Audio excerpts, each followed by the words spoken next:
Leviticus 5.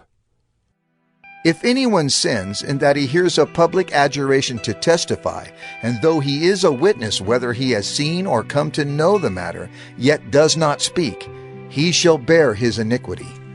Or if anyone touches an unclean thing, whether a carcass of an unclean wild animal, or a carcass of unclean livestock, or a carcass of unclean swarming things, and it is hidden from him, and he has become unclean, and he realizes his guilt, or if he touches human uncleanness, of whatever sort the uncleanness may be with which one becomes unclean, and it is hidden from him, when he comes to know it and realizes his guilt, or if anyone utters with his lips a rash oath to do evil or to do good, any sort of rash oath that people swear, and it is hidden from him, when he comes to know it and he realizes his guilt in any of these, when he realizes his guilt in any of these and confesses the sin he has committed, he shall bring to the Lord as his compensation for the sin that he has committed a female from the flock, a lamb or a goat for a sin offering, and the priest shall make atonement for him for his sin.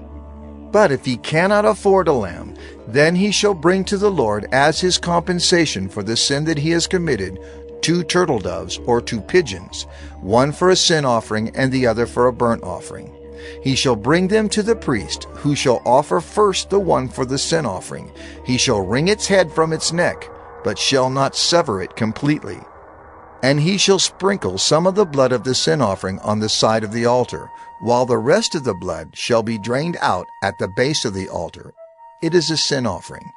Then he shall offer the second for a burnt offering according to the rule, and the priest shall make atonement for him for the sin that he has committed, and he shall be forgiven. But if he cannot afford 2 turtle doves or 2 pigeons, then he shall bring as his offering for the sin that he has committed 1/10 of an ephah of fine flour for a sin offering. He shall put no oil on it, and shall put no frankincense on it, for it is a sin offering. And he shall bring it to the priest, and the priest shall take a handful of it as its memorial portion, and burn this on the altar on the Lord's food offerings. It is a sin offering. Thus the priest shall make atonement for him for the sin which he has committed in any one of these things, and he shall be forgiven. And the remainder shall be for the priest, as in the grain offering. The Lord spoke to Moses, saying, If anyone commits a breach of faith, and sins unintentionally in any of the holy things of the Lord, he shall bring to the Lord as his compensation a ram without blemish out of the flock, valued in silver shekels, according to the shekel of the sanctuary for a guilt offering. He shall also make restitution for what he has done amiss in the holy thing, and shall add 1/5 to it, and give it to the priest, and the priest shall make atonement for him with the ram of the guilt offering, and he shall be forgiven.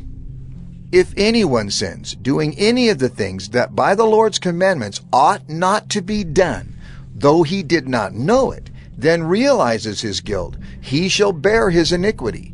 He shall bring to the priest a ram without blemish out of the flock, or its equivalent for a guilt offering, and the priest shall make atonement for him for the mistake that he made unintentionally, and he shall be forgiven. It is a guilt offering. He has indeed incurred guilt before the Lord.